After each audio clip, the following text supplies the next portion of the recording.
지금 인천에서 지역구 활동 중이신데 잠시 전화로. 요? 예, 의원님 안녕하십니까? 잘 들리시죠? 안녕하세요. 안녕하세요. 예, 안녕하세요. 예. 지금 지역구 활동 중에 전화를 받아주셨는데 먼저 예. 들어온 속보가 있어서 이 질문부터 한번 드리고 넘어가겠습니다. 국민의힘에서 당 혁신위원장으로 이뉴환 연세대 의대 교수를 내정했다, 이런 소식이 전해졌거든요. 예. 이뉴환 교수의 인선에 대해서 좀 어떻게 평가를 하십니까? 제가 혁신위원장에 대해서는 계속 얘기한 게 혁신의 이 밑그림, 담론을 제시할 수 있는 역량이 있어야 된다.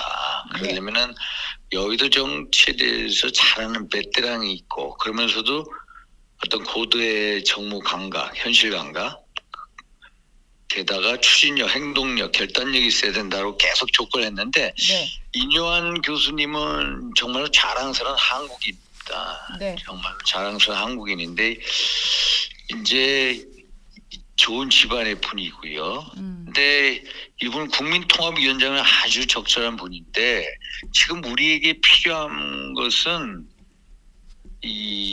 뭔가 우리 당의 체질을 개선을 하고 총선에 바람 불을 일으키기 위해서는 대수술이 필요하거든요. 우리는 신선함이 아니라 새 인물 얘기하는데, 저는 이제 신선함이 아니라 뭔가 참 여권 전체 상황을 제대로 파악하고 또 그것을 대수술할 수 있는 집도의가 필요하다. 그래서 그거에 대한 역할을 할 수 있는지는 이제 한번 지켜봐야 될 것 같습니다. 일단은 예전에 보면 당에 암덩어리가 있는데 당이 치료를 안 하고 있다, 이런 얘기를 하셨어요. 그래서 방금도 집도의 얘기를 하셨던 것 같은데, 암이라고 표현하셨을 때 가장 당의 큰 문제점, 이게 뭐 어떤 거에 좀 비유해서 암이라는 표현을 쓰신 건가요? 제가 그때 암이라는 걸 얘기한 것은 이제 당내 어떤 흐름이 있습니다. 흐름이 뭐냐면, 우리가 어떤 뺄셈 정치, 소위 말해서 당 내에 적부터 먼저 제거하려는 뺄셈 정치의 흐름이 너무 강해요. 그래서 덧셈 정치로 가자. 덧셈 정치가 아닌 뺄셈 정치로 가는 흐름을 좀 바꿔보자 라는 얘기를 제가 계속 하고 있고요. 더군다나 우리 당 같은 경우에는 참 어떤 이익 집단이라는 얘기를 많이 듣지 않습니까? 이게 이익 집단의 경향이 아주 강합니다. 지난번에 나경원 전 의원에 대해서 연판장 돌릴 때 한번 보세요. 나경원 의원은 대한민국 최대 정치 사기 행위를 했다고 사기꾼으로 몰아가는데, 초선 의원들 50명 정도가 권력의 일렬로 줄 서가지고 그걸 따라가지 않습니까? 초선이면 당 개혁이나 몸을 던지고 정풍운동을 주장을 해야 되는데 오히려 중진들이 나서는 이런 흐름. 또 정치는 서비스인데 서비스 정신이 없는 거, 이런 어떤 흐름을 제가 그렇게 표현했고, 이것을 빨리 혁신하고 변화를 시켜야 된다, 이렇게 얘기를 해왔어요. 근데 이런 흐름들은 쉽게 고쳐지는 않아요. 오늘 보니까 그래서 의원님이 당 혁신 관련 세미나도 여시더라고요. 12시에 국회에서 여시는 것 같은데, 이 세미나도 그러면 국민의힘의 체질 개선, 바뀌어야 하는 부분, 뭐 이런 거를 주제로 하시는 그런 거를 거죠? 얘기할 겁니다. 제가 수도권 위기론을 한 3개월 전부터 계속 줄기차게 얘기를 해왔습니다. 수도권 위기는 엄연한 현실이다. 근데 너무 엄중하다. 근데 위기를 위기로 못 느끼고 있는 게 위기다 라고 얘기를 해야 하면서 수도권 원외위원장들 연석회의, 그리고 혁신위원회를 빨리 출범시켜야 된다. 근데 이게 안 됐거든요. 이번에 이제 강서구청장 보궐선거에 패배한 다음에 이제 뒤늦게 혁신위원회를 구성을 했는데, 오늘 세미나를 통해서 저는 이제 뭐가 문제인지, 국정 운영에, 그리고 뭘 해야 되는지, 또 전문가들을 모셔서 진짜 성역 없이 비판하고 이제 아낌없이 해초리를 들어달라고 하는 그런 심정으로 오늘 민주화동지위원회 네. 분들하고 김대호 소장, 뭐 함은경 민주화동지 회장 이런 분들하고 같이 하게 됐습니다. 예. 저희가 여론조사를 하나 좀 보려고 하는데요. 같이 한국갤럽 조사라서 아마 의원님은 미리 좀 보셨을 것 같습니다. 수도권 예. 위기론과 관련해서 여론조사에서도 그 실체가 좀 드러난 건데 대통령의 직무수행 긍정평가가 전국 평균을 하면 30%였고 그런데 예. 서울에서는 25%로 전국 평균보다 떨어졌어요. 그리고 인천, 경기도 한 32% 정도니까 평균 수준이라서 좀 낮다고 볼 수 있는데 서울이나 뭐 인천, 경기 이렇게 수도권에서 유독 대통령 지지율이 낮은 이유 현장에서 들으시기에 좀 어떤 데에서 이유를 좀 찾을 수 있을까요? 정말로 우리한테 위기 경보입니다. 이제 대통령 지지율이 대단히 중요합니다. 예. 내년도 총선은 아마 대통령 국정 운영에 대해서 이제 평가를 하려고 할 겁니다. 네. 사실. 그래서 이게 왜 낮으냐라는 문제는 이제 우리 스스로 내부를 돌아보게 되는데 우리 이제 정부 여당이 좀 권력에 겸손하지 못하지 않았는가 이런 생각. 예. 또 우리가 정책의 방향은 되게 옳다고 느낍니다. 네. 정책 나라를 다시 정상화시킨 정책 방향은 아주 좋은데 정책을 추진하는 이제 방식이나 아니면 태도면에 있어서 다소 거친 면이 있지 않았나 네. 이렇게 돌아보게 됩니다. 아마 이런 문제도 오늘 다 짚어 나올 겁니다. 오늘 세미나에서도 그 부분까지 좀 짚으시겠다. 예. 예, 이 질문으로 좀 넘어가려고 하는데요. 이준석 전 대표가 신당을 만들 수 있다 이런 얘기들이 나오는 가운데 당내에서는 좀 여러 가지 의견들이 분분한데 의원님은 수도권에 엄청난 파급력이 있을 거다라고 전망을 하셨더라고요. 예. 그렇게 보시는 좀 근거가 있을까요? 참 저는 이게 안타까운 게요. 예. 이준석 전 대표에 대해서 당원분들 사이에 호불호가 엄청나게 갈립니다. 네. 반발 기류가 있는 걸 인정을 합니다만 네. 이게 개인적인 선호도를 떠나서 이준석 대표가 소위 말해서 국민의힘의 약한 부분 중도라든지 청년이라든지 호남을 일정 부분 대변해주고 있거든요. 네. 근데 자꾸 이준석 전 대표를 나가라 내모는 거 네. 이게 참 어리석은 짓이라고 저는 보고 있습니다. 왜냐 이준석 그래서 신당이 나간다. 밖에 나가면은 뭐 이준석이 나가면은 뭐 지지도가 3-4% 올라간다. 뭐 이런 얘기도 하고 공개적으로. 예. 그런데 만약에 그래서 신당이 이루어지면 어떻게 될 거냐. 이준석 신당이 되면은 소위 말해서 영남권에는 전혀 파급 효과가 없습니다. 네. 이준석 신당이 성공하리라는 보장도 전혀 없어요. 그러나 신당의 성공 여부하고는 별개로 수도권 선거에는 정말로 악영향을 미친다. 국민의힘에다가 정말 고춧가루 뿌릴 거다. 네. 그런 격이 된다. 왜냐? 신당에서 나오는 후보가 민당표를 잠식하겠습니까? 국민의힘 후보 표를 잠식하겠습니까? 국민의힘 후보 표를 훨씬 더 잠식을 많이 합니다. 예. 제가요 하나 예를 올릴게요. 네. 2016년 4월 달에 안철수 신당이 민주당에서 탈당해서 안철수의 소위 말해서 국민의당을 만들었습니다. 네. 그때 총 의석수가 35개 의석입니다. 35개 의석. 예.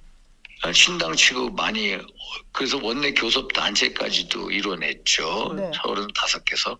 그런데 당시 수도권 의석이 몇 석이냐? 딱 2석입니다. 2석.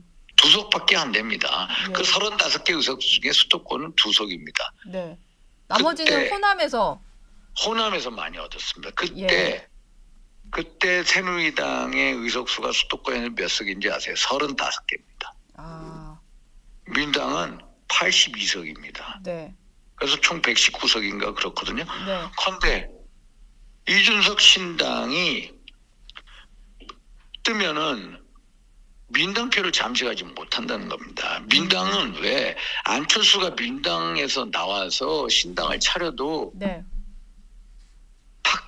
타결이 없다는 거는 결국 민당에 호응하는 유권자들은 충성도가 아주 높다는 겁니다. 민당에서 파생해서 나온 정당에도 표를 안 준다는, 오히려 민당한테 표를 더 준다. 예. 이런 마당에 어떻게 이준석 신당이 민당 표를 잠시 가겠습니까? 당연히 이준석 신당 국민의힘 후보표를 잠시 가죠. 그러면 수도권 선거가 어떻습니까? 어떤 경우에는 수백 표, 1,500표, 1,000표 사이에서 당락이 결정이 돼요. 네. 그 당락 결정에 최고의 고춧가루를 뿌리는 격이 바로 이준석 신당 후보가 될 거다. 네. 이런 생각을 해야 되는데, 이준석이가 뭐 거친 언사를 쓴다 해서 나가라 내몰고 이런 거에 대해서 당원분들이 한번, 또 당에 있는 의원분들이 한번 심각하게 생각해야 될 부분입니다. 예. 이게 몰라도 너무 모르는 얘기입니다. 수도권의 분위기를. 지금 네? 그 의원님과 약간 비슷한 취지로 말을 한 당내 당 안팎의 의원들 멘트가 있어서 제가 조금 소개를 해드릴까 하는데, 뭐 홍준표 대구시장 같은 경우도 나가분들 의미 있는 득표가 어렵다. 대선 때 이정희 그 통합진보당 대표, 이정희 역할을 할 거다. 그러니까 표 깎아먹을 거다, 이런 얘기인 것 같고요. 김무성 전 대표 같은 경우도 국민의힘 떨어뜨릴 표만 얻어서 결국 선거 패배에 누명을 쓸 거다, 이런 얘기를 했어요. 그러니까 맞습니다. 보니까 중진 의원들 같은 경우는 뭐 나가면 3~4%포인트 오를 거다, 이런 거는 이제 국민의힘 대변인, 김민수 대변인한테 나온 얘기였고, 컬트 정당 될 거다라는 것도 조정훈 이제 시대전환 의원 얘기였는데, 어쨌든 중진 의원들이 보시기에는 이게 이준석 대표도 당선도 안 되고 국민의힘만 떨어뜨리는 그런 모두에게 안 좋은 결과가 나올 거다, 이렇게 보시는 것 같습니다. 그러면 예. 그게 이제 사실 의미 있는 표를 못 얻을 거다라는 것은 신당의 이제 파괴력이 크지 않을 거다라는 거고요. 그 신당이 뜨면은 결국은 우리 표를 잠식한다는 겁니다. 그러면은 한번 보십시오. 제가 이익 집단이라고 그러지 않았습니까? 우리 당의 그 흐름이. 네. 국힘에서 후보에서 타락하죠. 공천 못 받으면 어떻게 될 것 같습니까? 그 새로운 신당이 다 갑니다. 네. 신당에 가요. 그분들이 또 그대로 눌러앉지 않아요. 네. 그게 엄연한 현실이에요. 근데 공천이 중요하다고 생각하는 분들이기 때문에 공천 못 받아 그러면 탈당해서 다른 당 가요. 이준석 신당 안 갈 것 같습니까? 많은 분들이 가요. 네. 포장하기 나름이거든요. 그 당도. 그러면 거기 가가지고 그 표를 결국 국힘 표를 가져간다는 거예요. 네. 그래서 고춧가루 뿌리는 격이 되는데 왜 맨날 나가라 그러고 왜 몰아가는지 참으로 내가 보면은 너무 참 정치 ABC를 잘 모르는 분들이에요. 그러면 의원님이 보시기에 이준석 전 대표가 어찌 보면 당의 입장에서 리스크일 수도 있잖아요. 제대로 품든 뭐 제대로 이제 정리를 하든 이렇게 해야지, 지금 같은 상황이라면. 그러면요, 노은지 부장님 한번 보십시오. 제가 우리 당에는 뺄셈 정치가 횡행하는 집단이라고 그러지 않았습니까? 네. 뺄셈 정치의 극명한 예가 박근혜 대통령 탄핵입니다. 박근혜 대통령 탄핵 누가 했습니까? 누가 주도했습니까? 박근혜 대통령 5년과 문재인 5년 비교해 보십시오. 누가 더 잘하고 누가 못했습니까? 그런데 누가 박근혜 대통령을 탄핵을 몰았습니까? 우리 당내에서 그런 거 아닙니까? 그 뺄셈 정치 흐름이 지금까지 이어져가지고 이준석 대표 작년 대선 때 얼마나 역할을 했습니까? 2021년 4월 서울시장 보궐선거 우리가 이기고, 작년 대선 이기고, 작년에 지방선거 이기는데 이준석 대표의 역할이 있었습니다. 그런데 그 다음에 어떻게 되겠습니까? 징계하지 않았습니까? 네. 그렇죠? 징계 이유가 뭡니까? 한 10년 전에 있는 무슨 성비 사건에 대해서 뭐예요? 어떻게 했다. 아니 그것을 우리 같은 중진위원들이라면 그거를 찬성하겠습니까? 왜 그러면 이준석 입장에서는 얼마나 또 막 정말로 배신감을 느끼겠습니까? 그러면 우리한테 필요한 게 뭡니까? 우리는 정치를 복원해야 되고 제가 이 나쁜 암덩어리 같은 흐름이 뺄셈 정치의 기류라고 하지 않습니까? 그것을 복원해 놔야 된다는 겁니다. 네. 그걸 왜 복원을 못합니까? 우리가 내년 총선 승리를 하기 위해서 당연히 복원시켜야죠. 그게 바로 정치죠. 그런 정치에 감동을 줘야 대통령 지지율이 오르고 우리 당의 지지율이 오르는 거 아닙니까? 예. 왜 그런 발상의 전환을 못하고 왜 그런 행동력을 보여주지 못합니까? 지도부가 왜 있어야 됩니까? 지도부가 이런 역할을 해야 되는 게 당연히 존재 이유 아닙니까? 예. 그래서 제가 줄기차게 제가 덧셈 정치를 주장하잖아요. 저는 덧셈 정치에서 던지고 이준석과 정부 소위 말해서 우리 여당 내에 있는 지도부와 대통령하고 뭔가 갭을 축소시키고 네. 서로 단합하게 원팀을 만들어가는 거. 그게 바로 정치죠. 그런 어떤 걸 국민들한테 당원들한테 보여줄 때 우리 당이나 대통령 지지율이 오르는 거죠. 지금 상태에서 지지율 올라가겠습니까? 안 올라간다는 겁니다. 이런 거를 해야 된다는 게 이제 예. 제가 혁신이 주문하는 겁니다. 그렇죠? 안 그렇습니까? 예. 지금 근데 인유한 위원장이 내정이 됐는데 일단은 출범을 해도 이게 총선이 얼마 안 남았다 보니까 공천 전에 뭔가 마무리한다고 치면 활동 기간이 한 2, 3개월밖에 되지 않거든요. 근데 3개월 그렇죠. 안에 뭔가 의미 있는 혁신을 할 수 있을 거냐 이런 우려도 벌써부터 나오는데 그러면은 가장 먼저 혁신이가 이제 출범을 했을 때 착수를 해야 되는 작업 공천과 관련된 뭔가 작업일까요? 예. 혁신이가 일단 수도권 위기의 본질이 뭔지 네. 수도권 위기가 제가 3개월 전부터 위기론 했을 때 뭐라고 얘기했습니까? 위기가 없다. 심지어 의원들이 나와서 수도권에 있는 의원들이 나와서 수도권 위기가 없다라고 얘기했습니다. 예, 왜 그런지 좋아지고 아십니까? 있다 뭐 그랬었죠. 수도권에 우리가 121석을 가지고 있는데요. 121석 중에 우리 국민의힘 전신 미래통합당에서 지난 총선에 16개밖에 못 16개 의석, 서울의 49개 의석수 중에 우리 당의 의석수가 몇 개 의석입니까? 8개입니다. 네. 어디 있는지 아시죠? 강남, 서초, 송파, 용산. 소위 말해서 예. 텃밭 지역들 아닙니까? 수도권 의원들 수도권 위기가 없다라고 얘기했습니다. 네. 언론이 만들어낸 뭐다. 언론이 만든 거다. 아니 이게 정말로 정치하는 분들이 수도권의 정치인들이 어떻게 이런 얘기할 수가 있는가. 그래서 저는 네. 혁신위원회가 일단 수도권 위기 내년 총선 승리가 가장 중요하고 총선 승리를 위해서 우리가 당의 체질 개선을 하고 변화 혁신에 몸부림해야 되는데 네. 일단 수도권 위기론을 3개월 전부터 제가 얘기를 했습니다만 없다라고 했는데 있는 게 드러나지 않았습니까? 그러면 수도권 위기의 본질이 뭔지 또 그거에 대해서 진단하고 네. 그거에 대해서 대책을 만드는 거 예. 이게 우선이고요. 예. 제가 보기에는 네. 그리고 그거에 맞는 전략도 만들어내고 또 공약 어떤 가이드라인이라든지 네. 정책이라든지 뭐 메시지라든지 뭐 이런 거를 만들어내는 거 이게 중요하지 않을까 이런 생각을 합니다. 예. 지금 뭐 수도권 위기론과 맞물려 가지고 한 분의 이름이 좀 자주 오르내리는 분이 있는데 국민의힘 내부에서 한동훈 장관, 법무부 장관을 총선에 차출해야 된다 이런 말이 나오면서 최근에 보면 한 장관을 정치 1번지인 종로에 공천하는 걸 논의하기 시작했다 이런 보도까지 좀 있었거든요. 의원님이 보시기에 한 장관의 종로 차출론지 예. 저는 네. 법무장관 아닙니까? 정책 중립성이 중요하죠. 예. 이거는 소위 말해서 지금 아직까지도 법무장관이 있는데 이런 얘기하는 것은 본인이나 다 도움이 안 된다. 그건 내부의 긴밀히 예. 밑에서 논의할 사항이고요. 아니 종로에 국회의원이 엄연히 있지 않습니까? 있죠. 엄연. 국민의힘 최재형 의원이 의원이 계세요. 예. 의정활동 잘하셔요. 소신도 있고요. 네.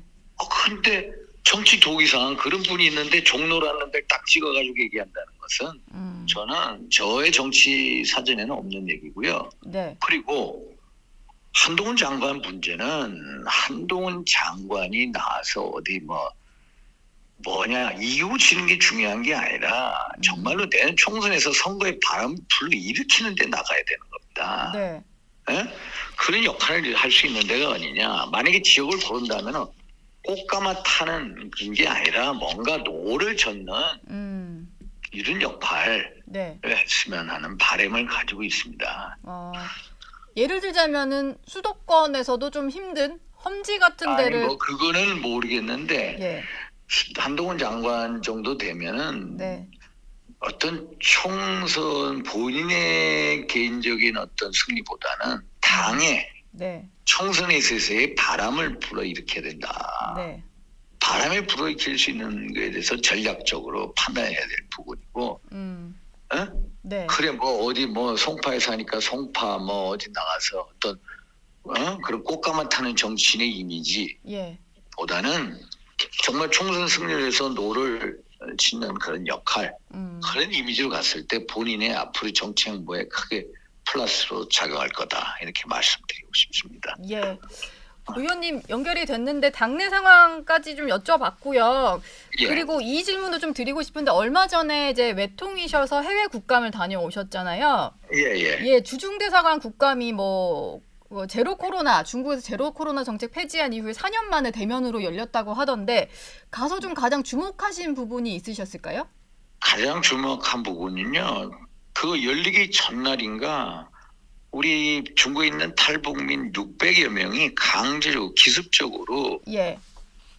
북한으로 이송이 됐으면서 북송이 돼버린 거예요. 네. 그래서 그게 가장 핫한 이슈였어요. 아, 대사관 국감 때, 예. 국감 때 예. 그래가지고 그 한덕수 국무총리가 지난 9월달에 이제 시진핑 주석을 만나지 않았습니까? 네. 그때 이제 얘기가 나왔습니다. 강제 북송을 반대한다. 네. 이런 입장을 밝혔거든요. 그래서 시진핑 주석이 뭐라고 얘기했냐면은 탈북자가 아니라 불법 월경자다. 네. 예? 월경자다. 불법 월경자다. 네. 소위 말해서 불법 체류자다. 불법으로 국경을 넘은 사람이다. 그래서 국제법, 국내법, 인도주의 원칙에 따라 처리한다라는 것을 예. 육성으로 본인이 얘기했다는 거고요. 근데 중국이라는 나라는 유엔 난미 협약이나 고문 방지 협약, 또 유엔 인권이사의 이사국이고요. 유엔 안보리 상임 이사국 아닙니까? 네. 그런데 아니 세상에 인권에 있어서 가장 모범을 보여야 할 인권이사의 이사국이 강제 북송하고 있는 거예요. 네. 그래서 사실 우리 윤석열 대통령이 가치 외교를 주장하고 계시지 않습니까? 네. 자유와 인권, 가치 외교의 전도사라서 세계 무대를 정말 불철주야 뛰고 있는데 네. 그럼 중국 대사관에 있는 외교관들이 무슨 역할을 했네? 당신네들이 맨날 중국 고위 관계자 만나서 강제 북송 반대한다 그런 얘기만 하지 말고 소위 말해서 중국의 탈북민들이 억류된 게 한 2,600명 정도 됐다고 그러거든요. 예. 그러면 당신들이 가만히 있지 말고 네. 직접 북한 인권 단체나 국제기구나 이런 선교 단체하고 직접 연계가 돼가지고 탈북민들이 예를 들어서 이제 심양이면 심양, 네. 단동이면 단동에 어디에 어느 지점에 누가 인적사항하고 인적사항 이름 그 어떤 지금 소위 말해서 억류된 곳 장소를 특정을 해가지고 네. 이 사람이 여기 있으니까 달라라고 적극적으로 뛰어라. 적극적으로 가치 외교 전도사가 되라. 강제 북송한다고 맨날 고위급 만나지 말고 예. 실질적으로 북한 인권단체들하고 손을 잡고 중국 내에 있는 탈북민들이 어디 장소에 몇 명이나 있는지 이거를 상세하게 밝혀서 구체적으로 달라. 네. 우리가 인도를 하겠다. 인도 받겠다라고 명확하게 해라. 그게 가치 외교다. 네. 이런 얘기를 제가 주장을 했습니다. 알겠습니다. 윤상현 의원 뭐 해외 국감 다녀오신 얘기까지 한번 마지막 질문으로 드려봤고요. 여기까지 듣도록 하겠습니다. 오늘 연결 감사합니다. 예, 감사합니다. 예.